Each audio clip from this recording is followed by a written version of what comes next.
قرآن پاک کے مطالعے سے معلوم ہوتا ہے کہ دوسری قوم وہ قوم سبا ہیں جن کے حالت کا کچھ حصہ تلاوت کیا گیا۔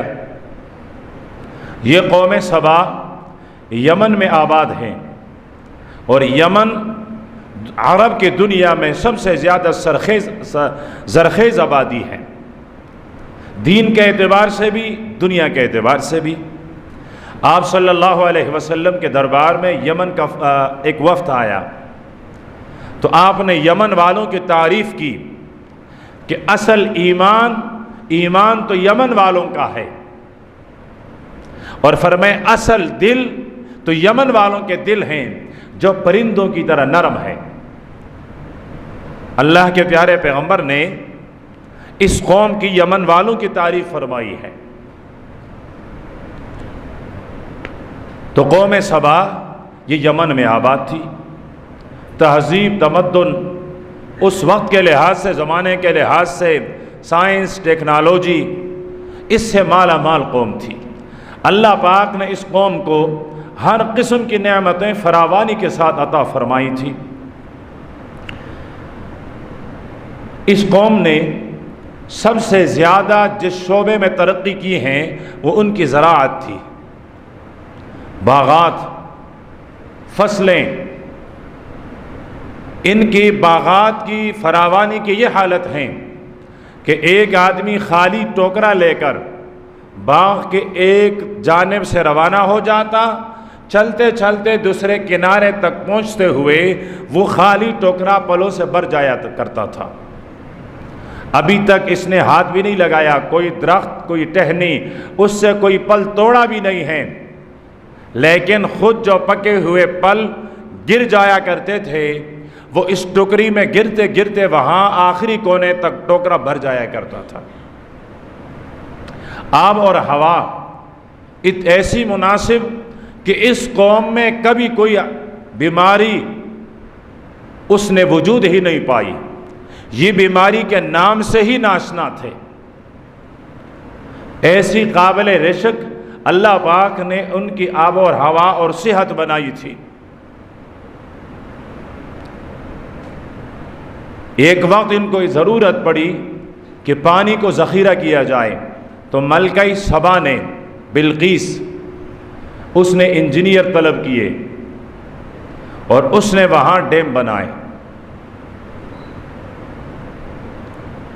پہلا ڈیم جو بنا وہ 3 حصوں پر مشتمل تھا، اور جس درے میں بنائی گئی اس کی لمبائی اور چوڑائی تقریباً 4 میل کا ہے، کہ 4 میل وہ لمبا ہے اور 4 میل وہ چوڑا بھی ہے۔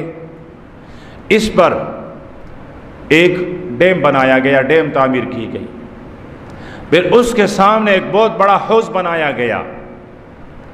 اب اس ڈیم سے پانی جب یہ بھر جایا کرتا تھا تو پانی حوض میں جاتا تھا، اور کبھی اگر پانی کم ہوتا تو اوپر والے حصے کو کھول دیا جاتا، اور زیادہ کم ہوتا تو دوسرے والے حصے کے دروازے کھول دیے جاتے۔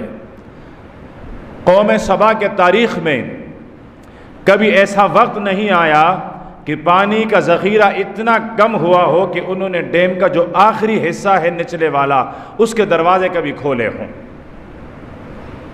یعنی ان کے ہاں بارش زیادہ ہوتی تھی تو پانی زیادہ آتا تھا،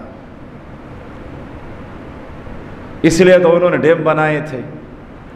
اور ویسے کاغذ کے ڈیم ایک اور آدمی نے بھی بہت سارے بنائے تھے، پتہ نہیں کتنے ڈیموں کا وعدہ کیا تھا، اور کاغذ میں وہ ڈیم بہت بنے ہیں۔ یہ ہماری حالت ہے۔ قوم سبا کو دیکھیں، ان کی سوچ دیکھیں۔ پھر اس ڈیم سے 12 بڑی نہریں نکلتی تھی، اور آبادی کو 12 حصوں میں تقسیم کیا گیا تھا، اور ان 12 نہروں میں پانی کا بہاؤ وہ ایک رفتار ہی کے ساتھ ہوتا تھا۔ اور اس وقت کے انجینئر نے یہ تجربہ کیسے کیا؟ اس وقت قوم سبا کے انجینئر نے کہ خشک مینگنیاں وہ اٹھائی، ایک نہر میں پھینکی، دوسرے میں، تیسرے میں، چوتھے میں، 12 کے 12 نہروں میں پھینکی، اور پھر وہ مینگنیوں کے چلنے کے رفتار کو دیکھتے رہے تو وہ مینگنیاں سب کے سب ایک ہی رفتار سے چل رہی تھی، تو انہوں نے اندازہ کیا کہ یہاں پانی بھی ایک انداز سے چل رہا ہے۔ پھر ان 12 نہروں سے 70 چھوٹے چھوٹے نہریں نکالی گئی تھی۔ اندازہ کریں کیسی دور اندیش قوم تھی، کس طرح کی پلاننگ اور منصوبے کیے، اور کسی بھی قوم کی عروج کے لیے، ان کے ترقی کے لیے اعلیٰ منصوبہ بندی یہ سب سے بڑی کمال ہوا کرتی ہے۔ آپ صلی اللہ علیہ وسلم نے اپنی زندگی میں 27 غزوات لڑے ہیں۔ ایک موقع پر اللہ کے نبی نے فرمایا کل ہم نے تبوک جانا ہے، اس راستے پر جانا ہے۔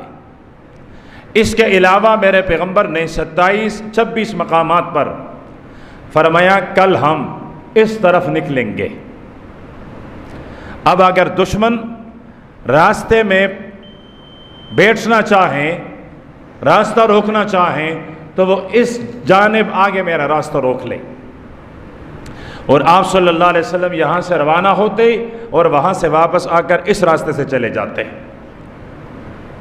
یہ ہوتی ہے عقل مندی۔ وہاں سے واپس ہوتے اس راستے سے آگے چلے جاتے۔ اب دشمن نے اس راستے میں مورچے بنا دیے اور تانک لگا دیے، اور اللہ کا پیارا پیغمبر یہاں سے ہوتا ہوا اپنی منزل تک پہنچ گیا۔ یہ منصوبہ بندی اللہ کے پیارے پیغمبر نے ہمیں اپنے عمل سے بتایا ہے۔ تو قوم سبا نے یہ منصوبہ بندی کر لی، لیکن ان کی یہ منصوبہ بندی یہ اس وقت ناکام ہوئی فَأَعْرَضُوا، جب انہوں نے اللہ پاک کے احکامات سے روگردانی کی، شرک کیا، اللہ کے ساتھ اللہ کے مخلوق کو شریک ٹھہرایا، اللہ پاک کے احکامات کو ٹکرایا، تو اللہ پاک نے وہی چیز جو ان کی آبادی کا سبب تھا بربادی کا سبب بنا دیا۔ یہی ڈیم ان کی آبادی کا سبب تھا، اللہ پاک نے وہی سیل، وہی ڈیم اس کو توڑا اور اس کے اندر شگاف پڑا، وہاں سے سیلاب آیا اور اسی سے قوم سبا غرق ہو گئی۔ ان کے باغات بھی ختم، ان کی آبادیاں بھی بربادی میں تبدیل ہو گئی۔ بنیادی وجہ کیا تھی؟ فَأَعْرَضُوا، انہوں نے اللہ پاک کے احکامات سے اعراض اور نافرمانی کی۔